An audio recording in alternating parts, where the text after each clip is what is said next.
Hello everyone, are we ready to get started? Awesome. So we are here for technology fostering sustainable uses of food waste. So I think this is a really important topic because technology really fosters innovation, and I think it really decreases duplicative measures and increases efficiency and really connects the dots. I think it lots of times we know the why, and it really gives us the how. So I'm really excited actually to learn from you guys and see the measures that you're doing. So my name is Liz Blackburn, and I work for EPA Region 7 and the Sustainable Management of Food Program, as well as the Tribal Solid Waste Program. So our first speaker is Hunt Briggs. So Hunt is a senior consultant at RRS, leading the firm's organic practice. He works primarily in the private sector on issues of waste such as packaging and organics, and frequently helps brands in the design and implementation of recovery strategies, such as composting and anaerobic digestion. Hunt was the co-author and project manager developing the ReFed Roadmap to Reduce Food Waste project, where he steered the project team to evaluate gaps and opportunities in the current national infrastructure that could unlock the potential to recycle 20% of the U.S.'s food waste. He also led the Michigan Recycling Index team to calculate the official recycling rate for the state of Michigan. Hunt has an MBA and an MS in environmental science from the University of Michigan. Thank you so much, Hunt, for speaking with us today.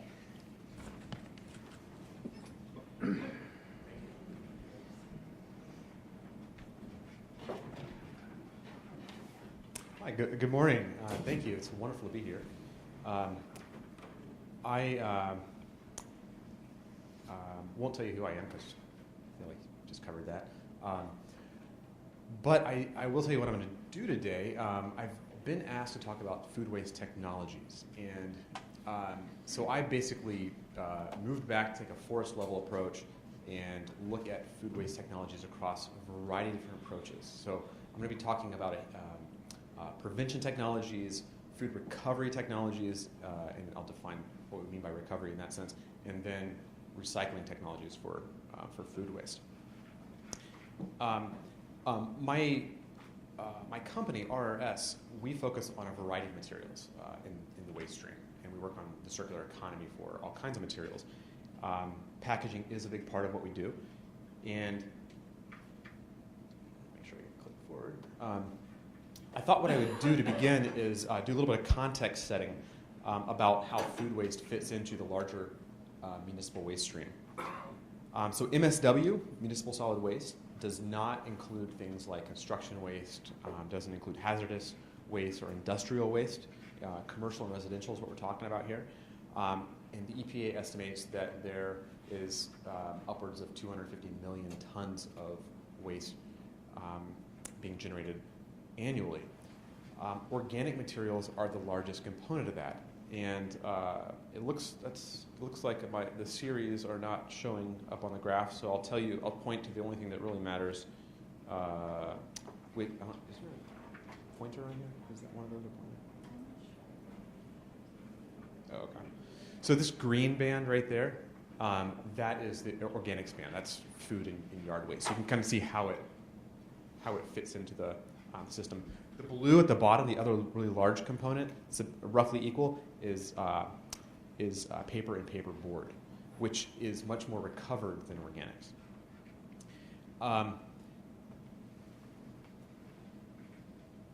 You take the total waste stream, and we are recovering approximately 34% of that.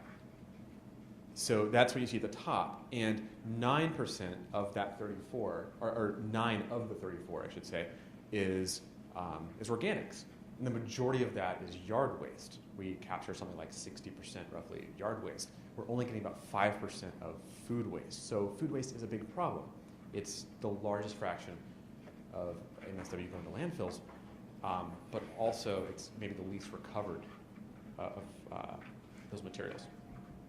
So the question is, what can we do about food waste? Well, the report that was just mentioned is, this is a roadmap that was published in March of last year. And the goal of this report is to create a roadmap an economic roadmap to show which solutions to food waste are the best ones to invest in today, which are going to bring the greatest returns. So we encourage you to look at this if you're interested in the topic. There are a lot of solutions that are evaluated in there. And here I'll show you a snapshot of the results of this report.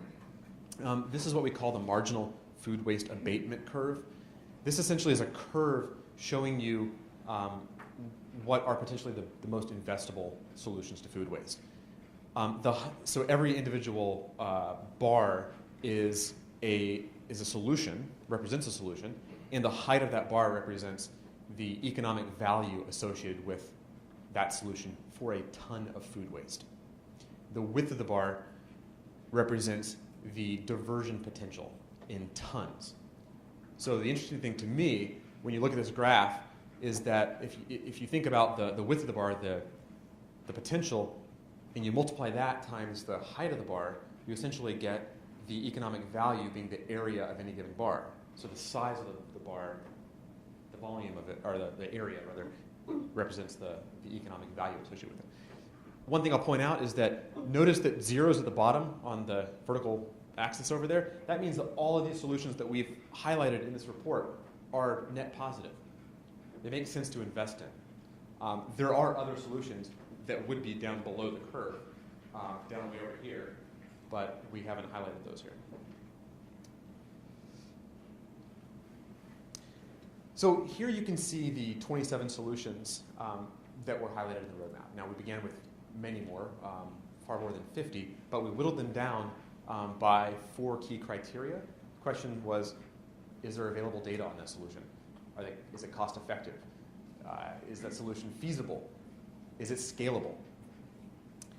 On this, in this view, you can see I've highlighted across prevention solutions, recovery solutions, and recycling solutions, which ones are heavily reliant on technology or could be heavily reliant on technology.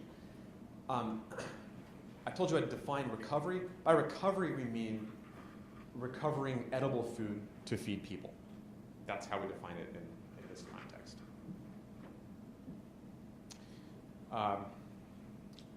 So let's start with prevention. Preventing waste should be priority 1. And the reasons are pretty simple. It doesn't require much upfront investment, and the return on that investment is huge. It also has the largest net environmental benefits associated with it. What I'll do is I'm going to talk about different solutions, and I'll categorize them by prevention, recovery, or recycling. But first, we'll step through some prevention solutions and discuss some of the solutions on the market today. The first that I'll talk about is represents one of the largest opportunities from that curve you just saw. It's waste tracking and analytics. And this is the idea of providing restaurants and prepared food providers data on what they're generating today. So they have the tools in their hands to make business decisions to see, okay, well, I'm preparing too much of certain kinds of food, not enough. They can alter their meal planning to trim the amount of waste that they're sending. And they can also make the business case for investing in other solutions as well when they know what they're actually wasting today. A couple notable companies, LeanPath is one you're probably familiar with. Trim Tracks is one that the Compass Group, I think, created that helps operators measure what they're generating. Next, improved inventory management. This is the idea of improving the ability of retail inventory management systems to track the average remaining shelf life of their products and optimize their inventory turnover, so they're not sitting on a bunch of products that go unsold. One tool that's used for this is RFID. It's been applied in many different contexts, from textiles, apparel industry, that sort of thing. The shipping industry uses this quite a bit. Avery Dennison, they're a major provider of labels and RFID technologies. they've been exploring how to use this in the context of food to eliminate food waste. And some of their early pilots indicate that their technologies can help reduce food waste by 20% immediately. And they can also reduce food stock management costs by as much as half. Packaging adjustments would include things like optimizing packaging size and design. This ensures complete consumption by consumers and avoids residual container waste. Ameripen is the American Institute for Packaging and Environment.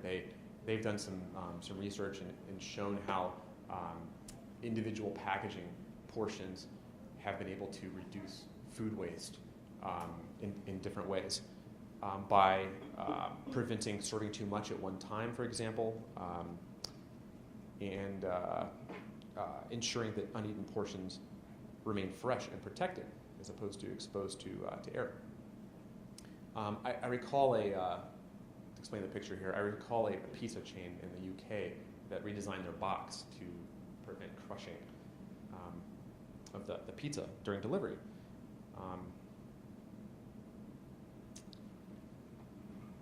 Next, spoilage prevention. These are technologies that might include using intelligent packaging to prolong product freshness, slow down spoilage of perishable fruit, meat. The ones many of us are familiar with are known as modified atmosphere packages, and this is controlling the gases that are inside the container. And oftentimes, depending on what it is, you need the right balance of like oxygen and nitrogen and CO2, things like that. Blue Wrap, for example, they use a controlled atmosphere technology to reduce oxygen in meat packages. Fruit Bright's an example. They make a sachet that distributes ethylene inhibitors. So speaking of ethylene inhibition, ethylene gas is a plant hormone that's responsible for fruit ripening and all the characteristics that happen to fruit as it ripens. And there are products on the market that absorb or convert ethylene gas.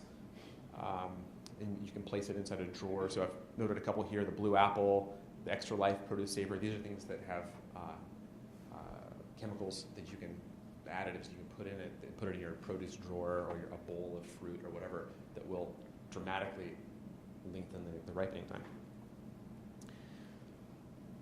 And like ethylene inhibitors, other products work by inhibiting bacterial and fungal growth or improving air circulation.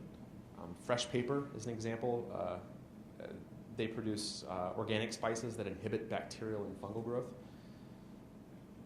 Berry Bright is a packet that releases a vapor derived from essential oils that reduces fungal and bacterial growth.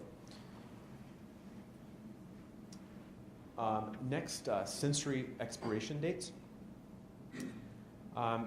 There are smart labels that can indicate the changes in a food product during its shelf life, maybe in your fridge or on the store shelf or in the pantry. And they have the ability to grab a consumer's attention and identify a use-by date or a best-by date as it's approaching. Food Minder is a product that's out there. I think it's a new product that has a flashing LED system that you stick to a container that will notify you as you approach that expiration date. And I know that Sainsbury's, which is a grocery retailer out of the UK, they've been experimenting with a kind of a red, yellow, green signal, a smart label on some of their packages. How many of you have a smart appliance in your kitchen? Just one. So one today, maybe in 5 years, half the room will be raising their hand. Smart appliances are something that we're seeing a lot more of in the market. Smart fridges. I think Bosch has released over 20 different models of smart fridge. Samsung has released smart fridges as well. They're equipped with things like built-in cameras that allow a consumer to zoom in to actually look at expiration dates. You can do that from your smartphone standing in the store, looking at the shelf, deciding what you're going to buy. These are things that are going to become commonplace in our lives in the coming decade, 2 decades. kind of cool. And lastly, for prevention, I'll just mention consumer meal planning. This is a big thing. Half the waste that's generated in the US, half the food waste, is generated in our homes. Consumers have to become part of the solution. USDA has a tool called Food Keeper that helps educate on proper food storage and actually can give you notifications on when the food in your fridge is approaching the end of its useful life. So let's move on to food recovery technologies, and I'll just highlight a couple. I'm going to jump to these pretty quickly because a lot of them are fairly similar in what they do. Recovery solutions rely on three core pillars. First is supportive policy. Second is education around safe food handling and regulations. And the third one actually is related to logistics and infrastructure, especially for perishables. Now, this one is a matching problem at the local level between the generators and those who actually use the food. Tech companies are jumping in and solving the problem. For example, Replate is a 501c3. This is a nonprofit that matches surplus meals with communities in need. It could be homeless shelters, it could be a rescue mission, different kinds of hunger programs. And a business can request a pickup through an app. They're operating in California, several cities, and also New York, as the map suggests here. And then move over to Pennsylvania, 412 Food Rescue. This is an organization that is redirecting unsellable yet fresh food to those in need. You might have picked up on this, but 412 is the area code for Pittsburgh. They operate in the Pittsburgh area, I think only in the Pittsburgh area currently. Food Cowboy is yet another. They connect companies with charities along a particular route or in a given area. So if a truck pulls up to a grocery store and is turned away, which happens probably more frequently than you'd imagine, that truck can now look at this app and they can figure out, are there charities in the area that would take this food and can take it today, like right now, before it spoils. So the donor and seller can connect on a location and how they actually swap.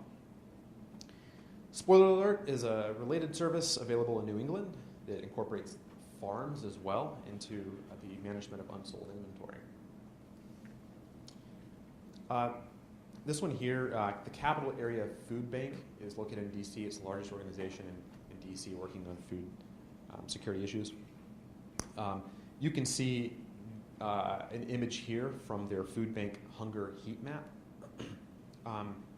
It's a visualizing tool, and it represents data related to poverty, to food insecurity, and shows also what they're doing to help. And they track a handful of metrics, including what's the food insecurity rate in the area, what's the food distribution situation in the area, how many pounds per food insecure person is there, what's the unmet quantity of food in that area and stuff. So they map it all out so they know where to actually activate their resources.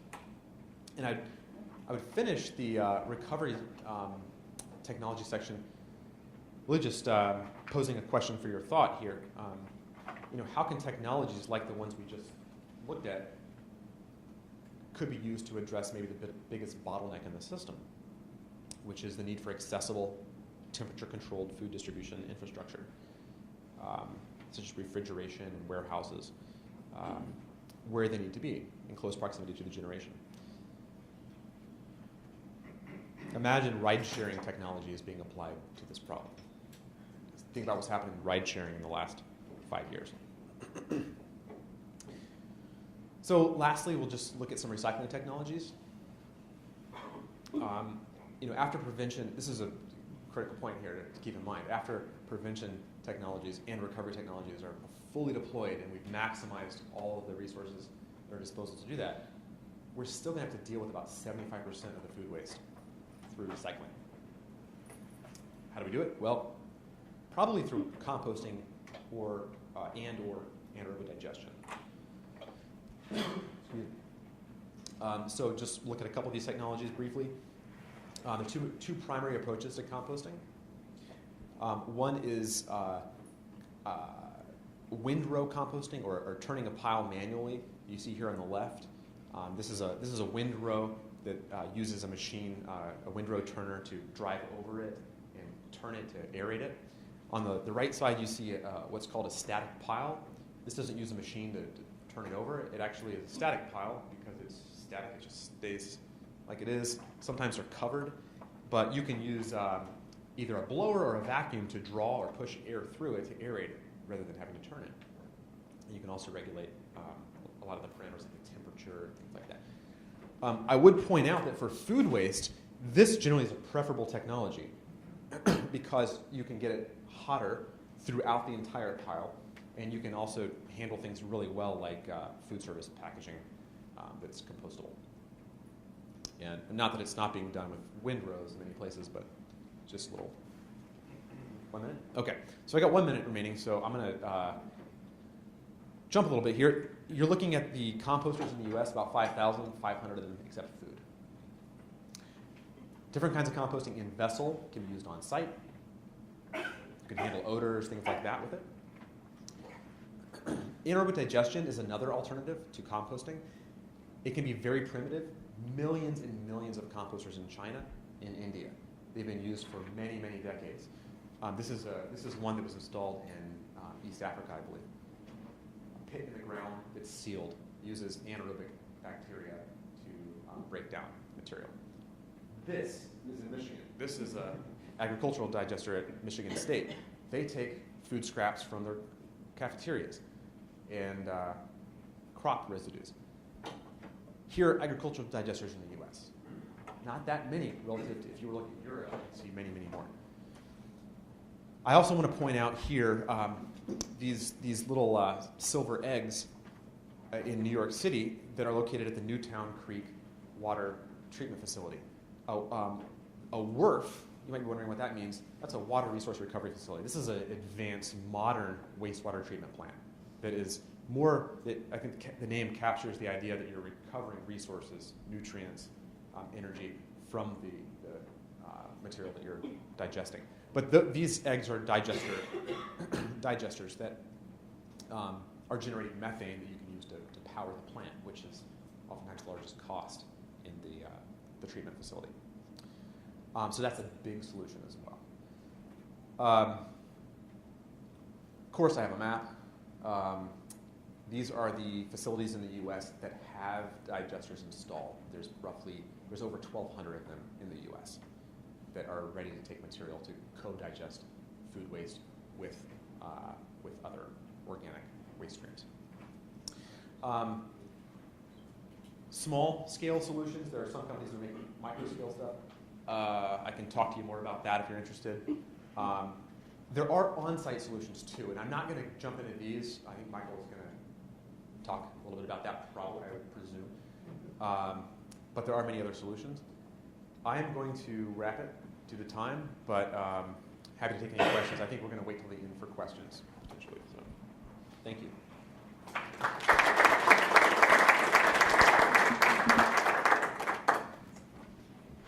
Thank you so much, Hunt. I feel like I've already learned so much about technology from you. So our next speaker is Brendan McCrann. Brendan is an executive vice president for Terra Waste Solutions, a Colorado-based company addressing food waste reduction and diversion through education, project planning, and technology solutions. Brendan oversees Terra's national project planning and consulting division, which transforms organic waste separated series of liabilities into localized assets like heat, energy, and renewable natural gas. Brendan and his team are currently designing a highly integrated on-site anaerobic digestion pilot in Boulder County, Colorado, which will be leveraged to inform economically feasible and environmentally effective community-scale waste-to-energy models nationwide. And if you could, please save your questions till the end, and we'll have a question and answer period. So thank you so much for talking. You submit these bios not knowing that they're going to be read. Sorry about that. That was more for your reading, not hearing. Sorry to put you through that. as she said, my name is Brendan McCrann. I'm here out of Colorado, and I represent my company, Terra Waste Solutions. We work nationally, and actually, one of our clients is here in the audience, Bill Schroer out of Battle Creek, and so we're actively working on opportunities here in the Midwest as well. I think we need to pull up. I don't know if I can get through this here. Maybe it just goes straight over.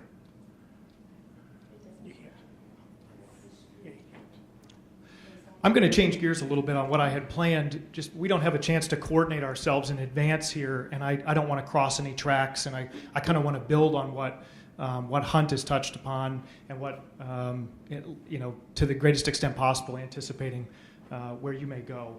And I'll wait a second, but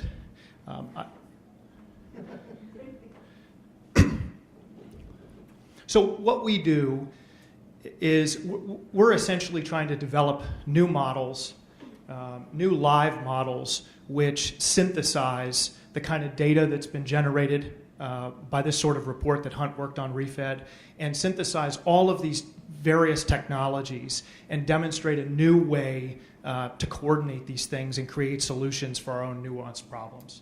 Our company has multiple divisions. We work on everything from K through 12 curriculum to consumer education, project design and planning, technology procurement, project implementation, and long-term support. And we get involved in an intensive way in really nuanced situations in an effort to create a new paradigm around waste and food system.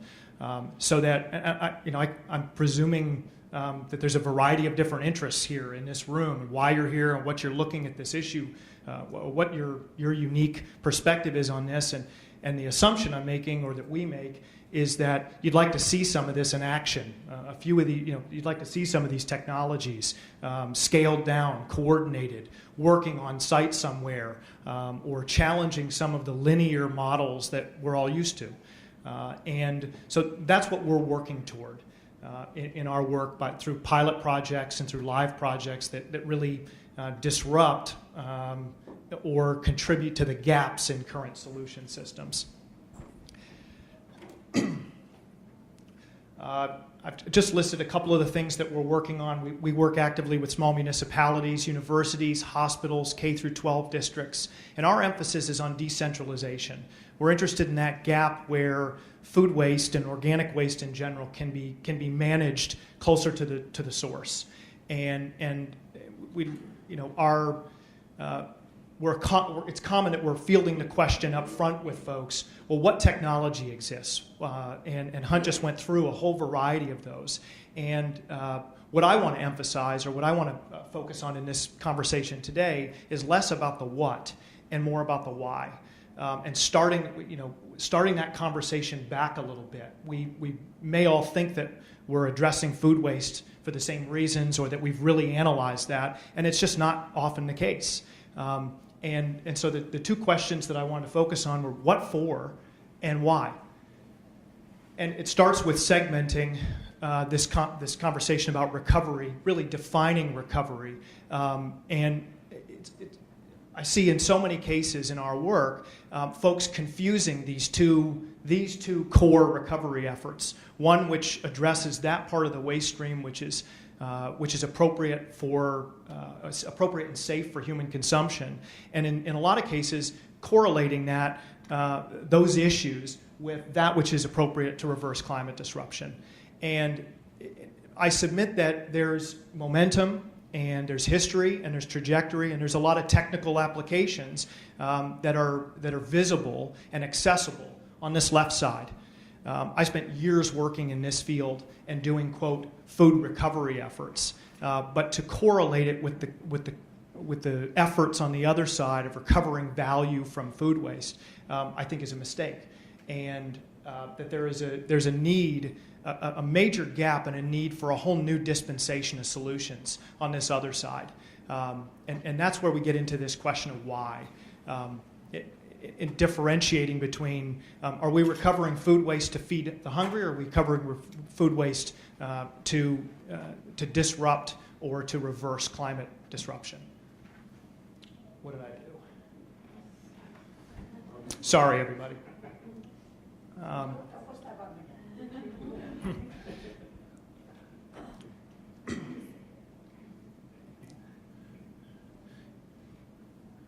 As we talk about what kind of technologies to use or employ, we have to ask ourselves what's the task at hand and what's really at stake. And I'm not going to go through this in detail because Hunt really talked about it. But there's roughly 2,500 landfills nationally, and only 20% of them are capturing gas. After recovery efforts, which are only at 30% of their potential since the 1970s. We've only achieved 30% recovery potential in all these different streams, and we're left with a substantial chunk of organic matter, better than 55% of the overall in our landfills. And what's at risk here is, particularly around methane emissions in the landfills, is that you have these molecules which are extremely efficient at capturing solar heat, vibrating and reflecting that heat back down and warming our oceans and destroying, slowly but surely destroying a major food system that better than 3 billion people rely on. And so there's bigger issues, or not bigger issues, there's different ways of looking at the issue of hunger or of food system security than simply is this appropriate for people or is it appropriate for some new dispensation of solutions. And so that's really the context we're operating in. And so the solutions that we're relying upon now or that we're emphasizing now are largely linear. And so our company has taken a position to really explore and demonstrate nonlinear, decentralized, localized systems or technologies or models because placing such a great emphasis on commercial composting or commercial anaerobic digestion may miss the value proposition here. It may miss the potential for value recovery.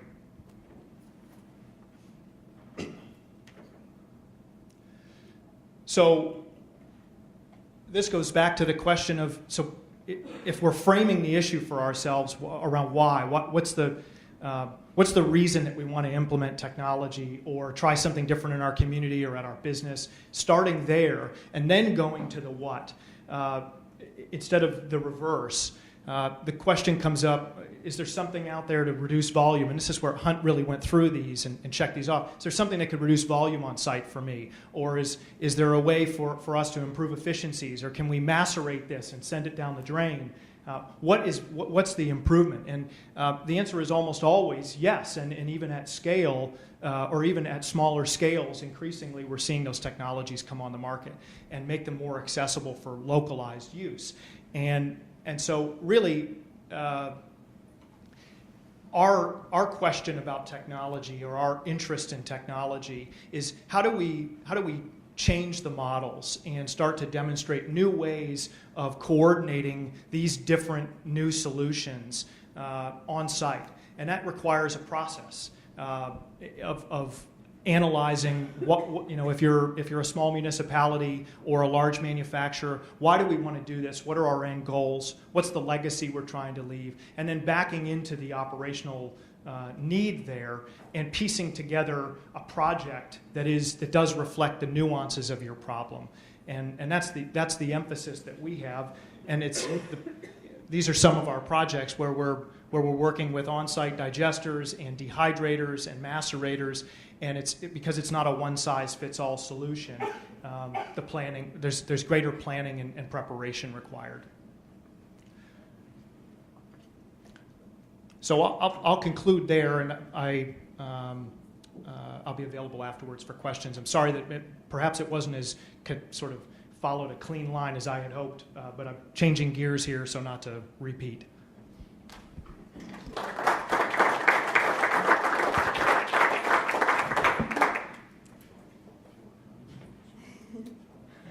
So next up is Michael Keleman. Mr. Keleman currently serves as Manager of Environmental Engineering for the InSinkErator. the world's leading manufacturer of food waste disposers. He has over 20 years of experience as a wastewater professional, and Mr. Kellerman oversees current research projects to help understand and communicate the impacts of food waste disposers on wastewater treatment infrastructure, and works with municipalities promoting the diversion of organics from landfills and resource recovery at wastewater treatment plants. Mr. Kellerman he obtained a Bachelor of Science from Purdue University in Environmental Health Science, a Master's of Science in Environmental Engineering from the Milwaukee School of Engineering, and holds various certifications and licenses for water and wastewater treatment operators, and is a registered environmental health specialist with the National Environmental Health Association. Thank you so much. Thank you, Liz. Well, good morning. I stand between you and lunch. I like to tell the story that, as Liz pointed out, I started in the wastewater profession, but I swam upstream, and now I'm dealing with food waste before you eat it. So I work for a company, InSinkErator, that's a part of Emerson. Emerson is in the solutions business. In fact, their slogan is "Consider it solved," right? So what I would submit to you, one of these statistics that we keep hearing in many of these sessions is that municipal solid waste contains food waste at as high as maybe 20 or 30%, right? What's the conundrum there? Or what would I say, what's the paradox of that 20% or 30%? Food waste is not solid. Food waste is 70 to 90% water. So if there's one thing you take away from today, remember, food waste is 70 to 90% water. Emerson and InSinkErator have been involved in the solutions business now for 80 years, making food waste disposers for people's kitchens. And now we've recently developed grind to energy. So that's mainly what I'm going to talk about, is grind to energy. I feel blessed to have come to InSinkErator 10 years ago because it was the perfect timing. One of my consultants once told me, he said, had the food waste disposer never been invented, today would have been the perfect time. And it's because of the emergence or convergence of these three environmental megatrends: food waste reduction, landfill diversion of organics, and resource recovery at our wastewater treatment plants. You've already heard about the ReFed report from Hunt, and we've heard a lot about landfill bans. Yes, when I came to InSinkErator, there were no bans in the U.S. Now there are 5, and 5 more in the works. So you've got nearly 20% of the country doing something to keep organics out of landfills. Combine that with the fact that you've got the rebranding of the treatment plants, as Hunt pointed out, as water resource recovery facilities. This idea that you can make clean water, energy, and fertilizer puts InSinkErator in a perfect place. And yet the disposer is overlooked and misunderstood. So we'll touch on that a little bit in the end. But it also created a great opportunity for us to develop grind to energy. Grind to energy is a non-sewer based system for large generators of food scraps. You can see we have a tank where the food waste slurry is held on site, as was also pointed out, a decentralized approach. So instead of going through the sewer after it's ground up, we hold it in a tank, and then we pump and haul that directly to anaerobic digesters, where that methane can be used to make electricity, heat, potentially compressed natural gas for vehicle fuel as well. This is a completely different model, and we are not selling this equipment, we are leasing it. We've got over 60 installations across the country, mainly at supermarkets, but also at some casinos and sporting venues, such as the Cleveland Browns, Cleveland Indians, Gillette Stadium, where the Patriots play. If you think about it, these are generators of as much as 5 to 10 tons of food waste per week. And so they're spending an enormous amount of money to landfill it. And in the cases where you have a landfill ban, they can't even do that. So they need an option. So it's a great alternative in those areas where you have landfill bans. But if you're here in the Midwest where you're only paying maybe $40 a ton to put it in a hole in the ground, it's not so cost effective unless your anaerobic digester has really competitive tip fees and your haulers are very cooperative and you've got a good model. So quite frankly, we are mainly based in the Northeast as well as California, where you've got these landfill mandates. But in the Milwaukee area, we do have about 20 installations as well. Part of my job as a research and development person at InSinkErator is to help convince treatment plants to accept the grind energy slurry. Treatment plants, as I was talking earlier with the gentleman from Des Moines, they're focused on compliance with their effluent limitations set in their national permit from the EPA. That means nutrients, things like that. The folks at the EPA, their main job is to make sure that our treatment plants are protecting the health and the environment. These treatment plants don't necessarily have to think outside of the box and start bringing in food waste. But if you go to a place like California, the folks at Cal Recycle will tell you, 75% of the organics are going to be able to be handled by the digesters at the municipal treatment plants. Somebody forgot to tell the wastewater treatment plants. My job is really become a slurry salesman. I have to go to the treatment plants and convince them that this slurry is something good for them in their digesters. So we did a number of projects, but if you look at the characteristics, it's about 10 to 12% solids. It's much thicker than what you normally put in a liquid sewage sludge digester.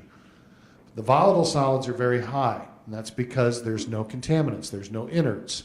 That means it's readily biodegradable. The pH is low because it contains a lot of volatile fatty acids. Those are readily converted into methane. As long as you have the right volatile acids to alkalinity ratio and you don't start foaming your digester. We've done some testing in our lab for the methane potential, and it was kind of fun to get back in the lab again. That's what I originally did in my wastewater career. By and large, food waste slurry has a methane potential of around 400 to 500, maybe 600 if you add fats, oils, and grease. That's liters of methane per kilogram of volatile solids. This material may be high in solids, but it's pumpable. It has low contamination. It's got great energy value. We did a video of the South Shore treatment plant in Milwaukee, helping to describe to the treatment plants like these that are taking in our slurry why you should want to bring in grind energy slurry. It's great. It's got great value. But just 2 weeks ago, I was at a facility in California where I was literally kicked out on my ear. The guy wants nothing to do with bringing in any outside waste. He's already bringing in leachate, grease trap waste, and septage. And he said, why would I want to take your stuff? So that's where the challenge lies in this model for InSinkErator and grind energy. So I said I would touch on disposers. Most of my focus of my work over my 10 years at InSinkErator has been to lift prohibitions of disposers in places like York Region, Canada, London, Ontario, Raleigh, North Carolina, Quebec. Many regional authorities have preconceptions about the use of disposers and the impacts, mainly about water use, electricity use, how they're going to clog the sewers and the plumbing, overload treatment plants, things like this. But if you think about it, over 50% of all homes in the U.S. have a disposer. If you're in California, 80 or 90% of your homes have a disposer. In my house, 95% of the food waste goes right down the disposer to the wastewater treatment plant where they make clean water, energy, and fertilizer. In fact, the officials with the city of Racine would like to encourage their residents to do the same. We've worked with a number of municipalities over the last 5 years or so, Philadelphia being one of them. And as a result of a pilot project we did there, they mandated the installation of residential disposers in all new construction as of December 2015. That's a picture of Mayor Nutter down there doing the announcement. There's a video on YouTube of it as well. But this really came about after I did a lot of research, such as a life cycle assessment, looking at the impacts of using a disposer on 8 types of treatment plant versus a landfill versus very sophisticated emissions-controlled composting. And in the end, we concluded, the LCA concluded, that you have less greenhouse gas emissions from using any one of the 8 wastewater treatment plants in conjunction with a disposer than landfilling. So if we're looking to keep our food waste out of a landfill, quite frankly, it makes sense to use a disposer. From an energy impact, we did a study with George Shabana at UC Davis, and they concluded that use of disposers for a community of 100,000 people actually results in a net energy gain when that treatment plant has anaerobic digestion. It also enhances nutrient removal. So here in the Midwest, where we're trying to improve water quality, you probably heard about earlier today, to keep nitrogen and phosphorus out of our rivers and streams. Well, food waste has a high carbon to nitrogen ratio. That means it is a carbon source to help the activated sludge process remove those nutrients. It's very counterintuitive to wastewater treatment professionals. Pretty proud of the quote here in the bottom from George. That's in the latest edition of the Metcalf and Eddy wastewater engineering textbook that's used in academia all around the world. If municipalities are interested in generating energy at their treatment plants and moving towards energy independence, then they should be encouraging the use of food waste disposers. I'll give a quick plug for my blog, Wasteful Thoughts. That's about 20 pounds and minus the beard, maybe 8 years ago. But, you know, it's an interesting way of kind of sharing some of these controversial subjects with folks. And you can find me certainly on LinkedIn and Facebook as well. I encourage you to ask me tough questions as well as the rest of the panel here, because we've got time, and that's the main focus of why we're here, is so that we can network and share some thoughts and ideas. Thank you so much. So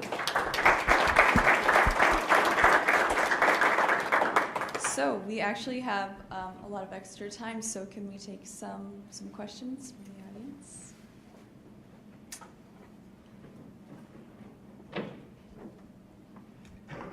And if you could talk into the microphone, that'd be great. That way they can record it. Thank you very much. That was a great presentation, everybody. My question is for Michael. And I ask as an end user of your product, let's say, and misconceptions that you talked about, right? So if I had an InSinkErator at home, one of my worries would be, would I be able to put bones in it and meat? That would be. And another thing is, what if I accidentally block it and I don't want to deal with a blocked kitchen sink? And this, I don't have an InSinkErator in my own apartment, but I have seen friends underutilize theirs, even though their house or their apartment comes with it, because they have these misconceptions. So my question is two-part. First, you clearly will talk about the misconception itself, but how are you, or when you pitch to municipalities, how do you get them to, eradicate the misconception? That's my question. Well, to eradicate misconceptions, the best thing you can do is to share good science, good research. And one of the things that we do is we collaborate with academia. I will tell you, we as a company have not done a very good job of educating consumers on proper use. The reason that I believe people have the conception that you're going to clog up your plumbing is it's probably happened with their family or a friend or their neighbor, right? And why does that happen? They probably fill up the chamber, then turn the disposer on, and then turn the water on. And you should do it in exactly the opposite method. You should turn the water on first, then turn the disposer on, and then add your food waste. Grind it to completion, and then let it run for a few extra seconds. Modern disposers are designed in accordance with ASSE standards, and most of those particles are going to be between 1/8 and 1/4 of an inch. And so they can handle even bones. At my house, as I said, 95% of everything we produce goes down the disposer, but I'm reluctant to put T-bone steaks or pork chop bones. You could. In fact, we test them in the lab. But chicken bones, no problem.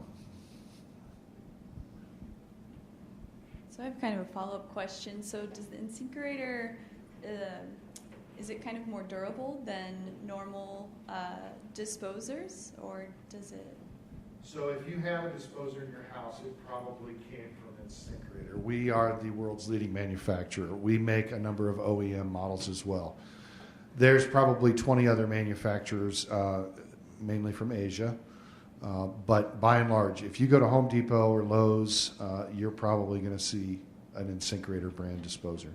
There are different levels. So the Evolution series, for example, you can buy up to a 1 horsepower unit as opposed to like a half horse. Thank you. Do we have other questions for our lovely gentleman here? Great. Are you considering options for grind energy other than anaerobic digestion, like composting under certain circumstances of higher liquid waste? It's a great question. In Colorado, for example, we thought we were going to be working with the Heartland Biogas facility, and they were shut down. We have a customer that's very interested in that area. We're going to be working with A1 Organics for a compost site in the Colorado area, supposedly. This is a very long sales cycle for grind energy, so we work with grocers that it may take 6 months before us to get a proposal signed. It's so new, it's so different, and we're taking on all of the hauling, the tipping, and they're cautious of a new system like that. But yes, we are. And just this week, I'm talking with a group out in California who's making animal feed. So if you're looking at the food waste hierarchy, feeding animals would be considered even higher than anaerobic digestion. So that's a possibility. Did you have a question as well? How does the use of other compostable products, like, for instance, PLA Plastics, play into any of these technologies? Or food recovery strategies in general?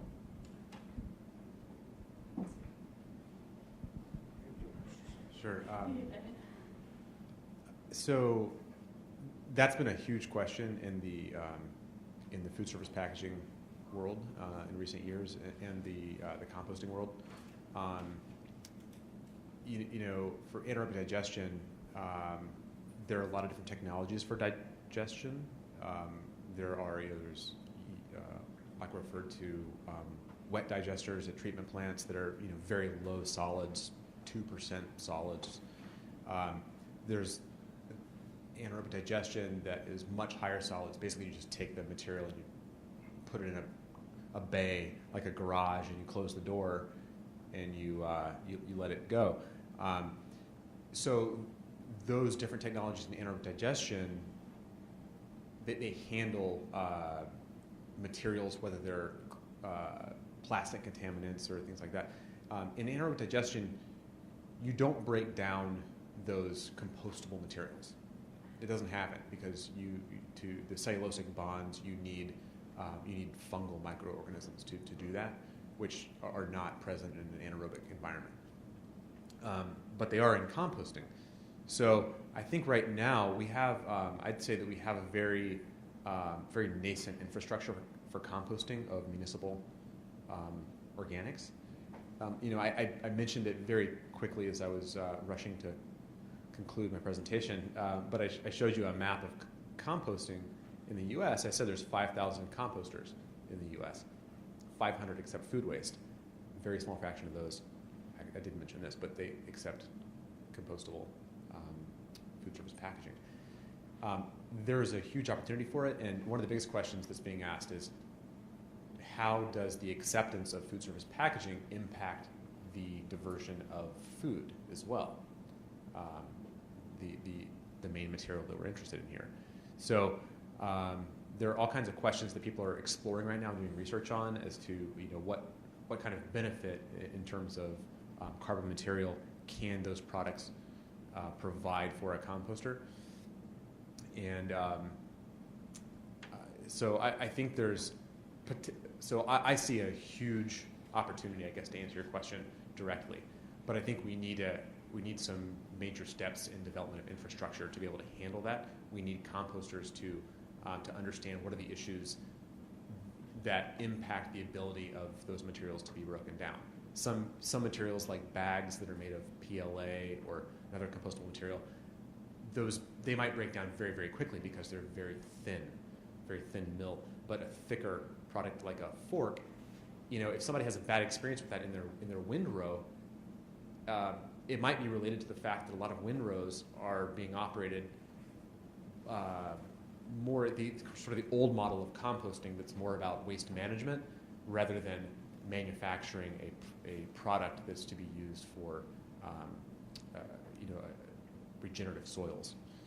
So BPA standards they might show, well, yeah, this product will break down fine under BPA ASTM conditions, but that composter, if they're running their windrow for 8 weeks or 6 weeks, which is fairly common, they might have different results in the end, and that might color their decision as to whether or not to take any other materials. The other thing I would mention, I know I'm being long-winded here, but one last thing is that some composters, they feel like those materials might bring in other contaminants. So people might think, oh, I can throw plastics in my compost. I can use plastic bags for compost, because they see what they perceive to be a plastic bag in it, which is really a compostable bag. So. Because the infrastructure in many cases isn't there to handle a lot of those kind of new, emergent compostable products, and because of all of these issues with contamination and consumer education and the like, there's a lot of cases where it makes more sense to shift from one consumer product to another, and not necessarily move toward compostables, because if they're mismanaged, regardless of where they end up, they generate methane. If they're not actually processed appropriately, and that's the case most of the time. And so one of the areas that part of our team is focusing on is polystyrene research, which has really a bad name, but styrofoam food service consumer products, which can actually be aggregated and melted down and then returned to polymer and original monomer state, and then put right back into the same industry. And so it's still all about it's not always about changing the product or the resource, but looking at the situation differently. And in one case in particular, we're in communication with a K-12 district on an island that's they've just raised the capital to invest several million more dollars to go all the way to the other side on all of their food service operation toward compostable products. And there is no infrastructure on the island to handle it. And so for the most part, it will end up in a landfill. So is it a step forward? Is it a step backward? Is it lateral? Depends on how you're looking at it and what motivated the decision. And that where I was sort of clumsily trying to describe in my presentation that we need to slow some of this down sometimes and ask ourselves what we're trying to accomplish, and before we jump into some attractive new product or attractive technology. Thanks. I just wanted to follow up on that. It was a great point. So one thing that we see frequently is for collection systems and contamination, or regarding that, sometimes you'll go into a commercial food business, and you'll see that they use compostable cups or cutlery, things like that. But then you go to dispose of that. What's the proper disposition for that in the restaurant? So you're looking for a bin to put it in, and there is just a trash can, and maybe a recycling bin. So sometimes what happens is you'll see, if there is a recycling bin, you'll see the compostable cups thrown in the recycling bin. That's a contaminant. Those materials do not melt at the same temperatures as polyethylene. They're going to clog the extruders. They're going to cause problems at the recycling plant. You're taking a step back in that system. And then there is the issue of landfilling them. And would you be better off,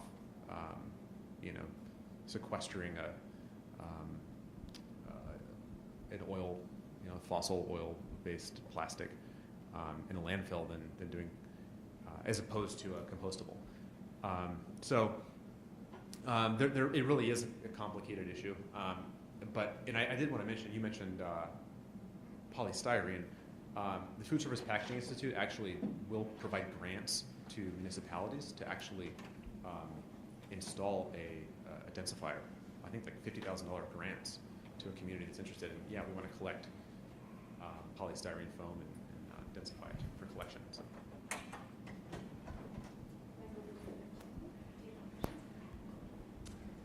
Anyone else have some questions? We are a restaurant food service that uses compostable plates and silverware and everything. So we actually contacted our Hamilton County Solid Waste Division to do an audit so that we would be as well informed about the best way to deal with our waste, and comically laughed at the fact that we were spending the extra money to get the product when Cincinnati has nowhere to send it. It's all going to the landfill anyway. So I don't know if you have any solutions for that, but Warriors in Cincinnati, we need help desperately there. Anyone want to help with some solutions here?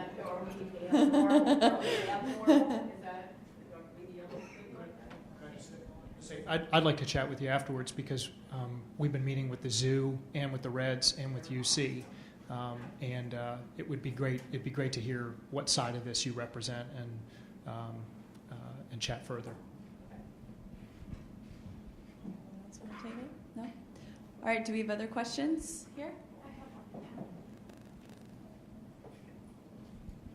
And this is regarding the compostable cups and plates, and so compostable bags fairly easy to identify. So is there anything being done, or is there any regulation at all on like this, production of these compostable cups that just look like regular plastic? There is no distinction.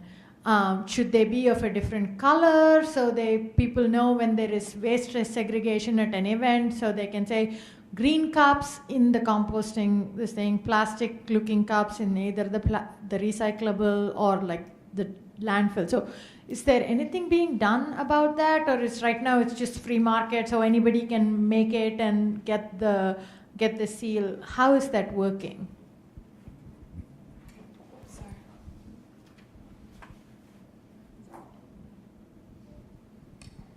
Yeah, I would say the latter. It's sort of the just open market right now for that. That said, the manufacturers they're very interested in putting products in the market that are solving problems that we have. They don't want to create problem materials. They want the materials that they're in their products to go to composting.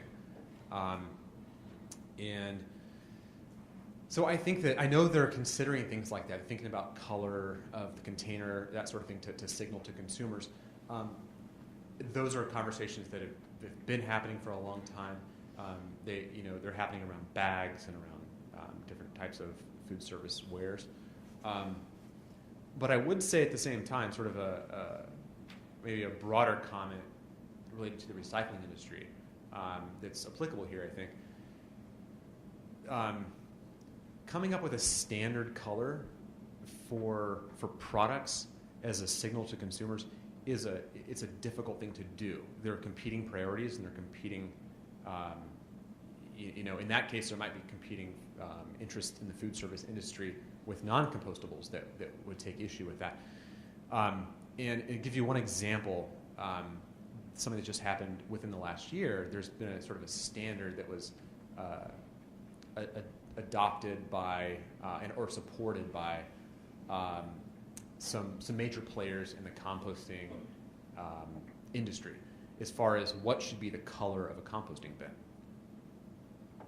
And the resolution for support was it should be green. And I think it was actually accepted by the members that decided to support it. But just think about green bins. And think about the largest waste waste hauler in the U.S., Waste Management. They use green bins. So those are and what about New York City that uses brown and just been rolling out brown bins to all their, So on the West Coast, you have green bins that are very prevalent. The East Coast, different story. All throughout, it's not even consistent. So, but the goal with that is over time, this is something that will become the industry standard. That it's not a mandate. So I think that kind of approach could be applicable here too. You could say, yeah, over time, maybe what we need to do as an industry is move towards clear color signals or symbols or things like that that are universal that can allow consumers to do what they want to do. I can address that a little bit. There's several groups and industries that have voluntarily offered to create a how to recycle and how to compost label and identifier. So it's not a specific color, but it's a label that several big organizations have voluntarily said that they will put on their products to help consumers identify how to recycle specific items and how to compost them if applicable. Okay. I think this will be our last question. So. Just an observation. Hunt, you mentioned, you put on the list that, the refed study is pretty much the Bible that everyone's going by right now. And the second recommendation, second strategy was consumer education campaign. And I got to tell you, that continues to be the language that's being used in this industry, and it's not going to work. People already know they're wasting food. You can conduct any survey, and no one's going to tell you that they don't waste food. The issue is one of persuasion. It's finding actionable, tactical solutions, and then persuading people to actually engage in participating to reduce the problem. And the reason I bring it up is because the refed is such a credible source, and you are such a credible source. And the more that people talk about consumer education, there is the implicit suggestion that all it's going to take is to let people know, and all of a sudden they will magically change their behavior. And as a marketing guy, I can tell you we've looked at the smoking issue, and everybody thought that was going to be true with smoking, and it wasn't. People know it causes cancer. They still smoke.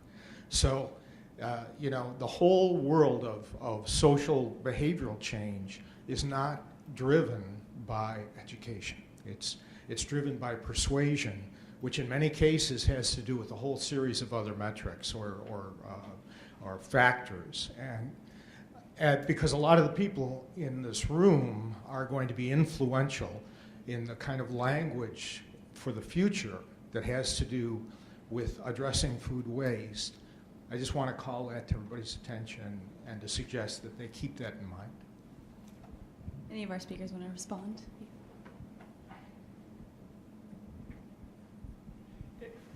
I just want to add to it to say that it also matters that the solutions fit the problem, and that we're not spending a lot of effort persuading or marketing the behavior change around a solution that's a dead end. It needs to, this is again, this is going to require a broad and coordinated series of solutions that are technical, that are highly integrated, that are behavioral, that are widely visible, and we're going to need to take a few steps back sometimes and revise. I think when we drive behavior change or persuade for behavior change, I think it needs to be toward solutions which are appropriately suited to the problem, which then also requires asking more questions about the problem, because food waste looks different in your operation, and your operation, and your operation, your home, and not that we need billions of solutions, but we need to look at how a variety of these little technical solutions can be assembled around a strategy and a campaign that we can all get behind and feels logical and isn't political and isn't based on guilt, and so just to add to it. I appreciate what you're saying. I think that I appreciate your optimism, actually, because I think your view of where people are is maybe beyond what a lot of people think, as far as on the inform and then persuade curve. So I think you're absolutely right about there's a need. The way I think about it is there's actually a culture change, and so that's definitely a persuasion thing. You're not going to be able to, in some communities, they're having discussions at council meetings about how to get the recycling rate to 80%, how to recover 75% of a particular material. In other councils, they're talking about, should we actually ask our residents to pay for recycling bins? So, they're worlds apart as far as their priorities, and it's in just doling out flyers or whatever is not gonna change a culture. Absolutely not. And I would say that the private sector, the marketers from the private sector really do understand human behavior and the types of consumers that are out there. And there's not one type of consumer either. So there's a variety of methods to make that pitch to them and to incentivize them. So there's a lot of different tools that have to be leveraged from marketing what they should do to how to do it, and then incentivizing them to do it. Right. And so, yeah, your point's well taken. Well, with that, it's the end of our session, so thank you all for coming here and being with us today. And please remember to rate the presentations on your app. And with that, let's thank our speakers. Thank you guys so much for coming and being here with us today and sharing your knowledge.